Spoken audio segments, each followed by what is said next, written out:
Alright, let's dive into something that's been causing a stir in the football world lately, the Sheffield Wednesday Supporters Trust's fierce battle with the EFL. Now, I've been following this story closely, and what makes it really interesting is the level of transparency and fight coming from the fans. It's not every day you see a supporters trust publishing private documents to challenge a governing body. But here we are, and it's a big deal. So, what's the core issue?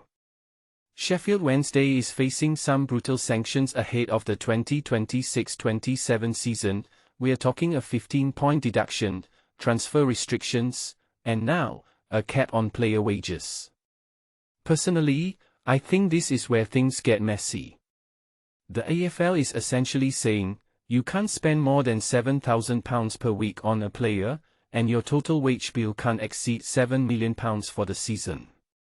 On the surface, it sounds like a way to enforce financial responsibility, but if you take a step back and think about it, this could cripple the club's ability to recover.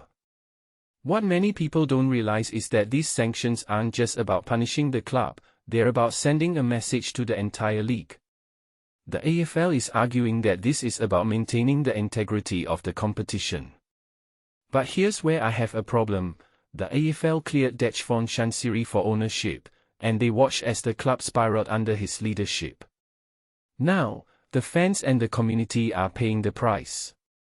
It's like the EFL is saying, we messed up, but you're the ones who have to suffer. The Supporters Trust isn't having it, though. They've gone as far as publishing excerpts of the EFL's insolvency policy, which, by the way, is not publicly available. This is where it gets fascinating.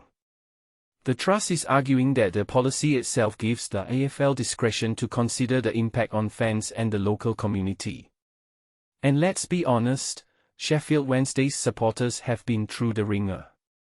Relegation, years of decline, and now this? It's hard not to feel for them. One thing that immediately stands out is the wording of the policy. Phrases like absolute discretion and each case being considered on its own merits suggest that the EFL has room to maneuver. But are they using that discretion? The trust says no, and they're making a compelling case. They're pointing out that the EFL's own policy mentions the effect on supporters and the local community as factors to consider. Yet, the EFL seems more focused on sticking to the rules than on the human impact of their decisions. From my perspective, this raises a deeper question: what's the point of these sanctions? Are they about justice, or are they about control?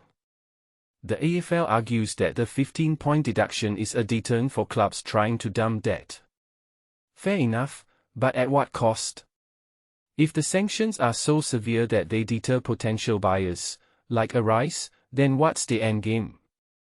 The club could be pushed to the brink, and that's not just bad for Sheffield Wednesday, it's bad for the league as a whole. A detail I find fascinating is the EFL stance on Chansiri's failures. They're saying, we regulate clubs, not owners. But if you ask me, that's a cop-out. The EFL approved Chansiri, and they watched as he ran the club into the ground. Now, they're treating the club and its fans as if they're equally responsible for his mistakes. It doesn't sit right with me.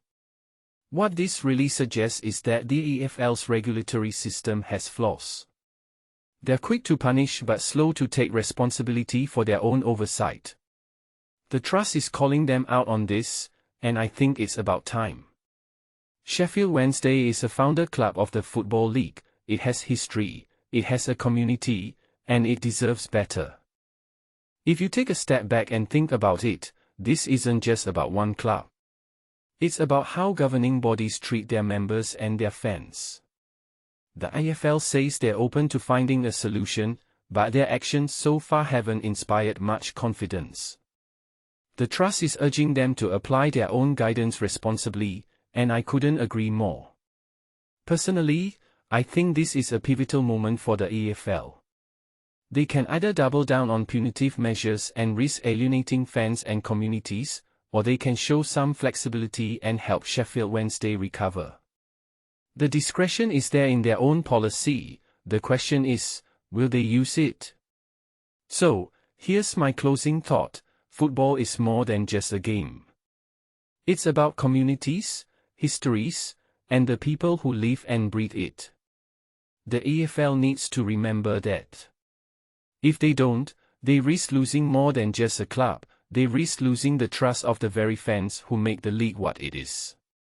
What do you think? Let me know in the comments below.